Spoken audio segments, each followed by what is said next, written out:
ವಿಜಯಪುರ ಜಿಲ್ಲೆಯ ಆಲ್ಮೇಲದ ಕಡನಿ ಗ್ರಾಮ ಪಂಚಾಯಿತಿ ಕಟ್ಟಡದ ಅಡಿಗಲ್ಲು ಭೂಮಿ ಪೂಜೆ ಸಮಾರಂಭವು ನಡೆಯಿತು. ಸಮಾರಂಭದ ದಿವ್ಯ ಸಾನ್ನಿಧ್ಯವನ್ನು ವೇದಮೂರ್ತಿ ಹಿರಿಯ ಗಂಗನಹಳ್ಳಿ ಮಠ ವಹಿಸಿದ್ದರು. ಭೂಮಿ ಪೂಜೆ ಶಾಸಕರಾದ ಅಶೋಕ್ ಮನಗೂಳಿ ನೆರವೇರಿಸಿದರು. ಅಧ್ಯಕ್ಷತೆ ಬಿಂಗಪ್ಪ ಕತ್ತಿ ಗ್ರಾಮ ಪಂಚಾಯಿತಿ ಅಧ್ಯಕ್ಷರು.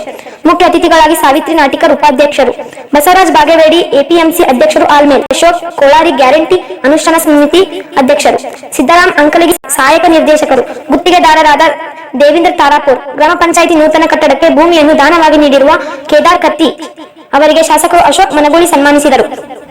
ಈ ಸಂದರ್ಭದಲ್ಲಿ ಸಾದಿಕ್ ಸುಂಬಟ್ಟಣ ಪಂಚಾಯಿತಿ ಅಧ್ಯಕ್ಷರು ಉಪಸ್ಥಿತಿಯಲ್ಲಿದ್ದರು. ಶರಣ್ಗೌಡ್ ಕಡ್ಲೇವಾಡ್ ಸ್ವಾಗತಿಸಿದರು.